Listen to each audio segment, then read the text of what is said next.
It's not like it's a fluke. I mean, she's put the time in. She's been playing since 6th grade. I mean, she's going Division I to Western, the same school I went to. So, you know, credibility, you know, it's there. So it's not like some fluke that she just got lucky. Well, you heard it from her. That's Jamie Walls coming into last night. She was the all-time leading scorer in the state of Kentucky. Jenkins Whitney Creech going into last night just 64 points away from eclipsing Jamie's mark. Creech and Jenkins at Patesville. Check out the Patesville student section. Hey, that kid's dabbing. Hopefully they're going to see some history, right? Pick it up. Fourth quarter, Paintsville running with it. Elizabeth Williams to Presley Cherico. Patesville leads by 4. Fast forward now, 15 seconds to play. Tie game, Williams. Buckets. Paintsville's got a 3-point lead. They're going to get out of here with a win, right? No. Watch Creech. Creech, watch. Get some.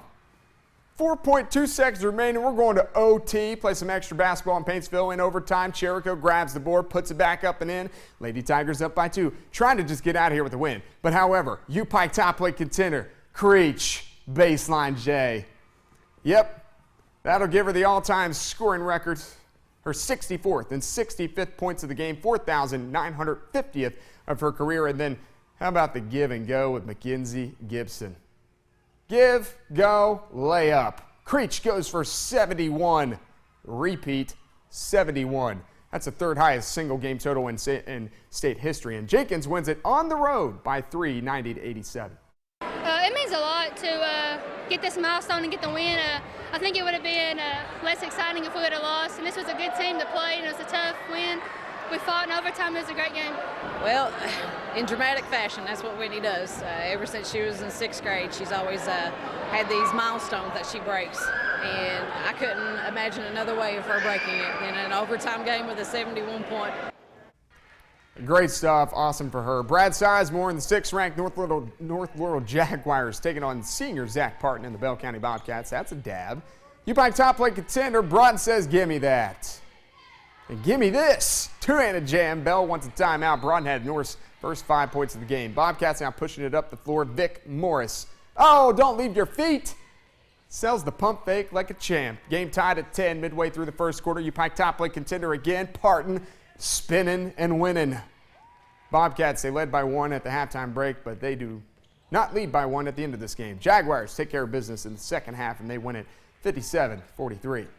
College basketball on a Tuesday. Recently, Tennessee good at getting the lead, not so good at finishing with the lead. The last 2 games for the Volunteers entering last night's game, they had double-digit advantage in the second half. Vols led by 15 at the 14-minute mark against Alabama, then lost by 6. And this past Saturday at TCU, they led by 14 and lost by 12. 40 minutes of basketball scheduled last night inside Thompson Bowling Arena, and the Vols trying to lead at the end of those minutes. Rocky Top, Tyler Eulis and the Cats ready to go. Number 20, Kentucky at Tennessee. First half, Kentucky up by 19 points. They're cruising. Isaiah Briscoe, that's good. They're up by 21. Rick Bard's like, come on, guys. We got this. Kevin Punter, layup. Cats lead down to 13. Second half we go. Kentucky only up by 6. Now you see what happens there. Armani Moore says, give me that. Now I'm going to dish it off to my man, Devin Balkman. The Cats are up by just 1 point now. Detrick Mostella. Buckets. Tennessee's got the lead 56-54. Balls Nation going wild. Pointers, he can't handle it. Kicks it out to Eulis. He had 20. Kentucky up by 3. Moore now on the wing. He can't find anybody, so he going to jack one up. Yeah. We're all tied at 63. Mostella now drives into the lane, and that's pretty. Tennessee up by 3. Now in transition, Punter, man in his face. Bro, I got you.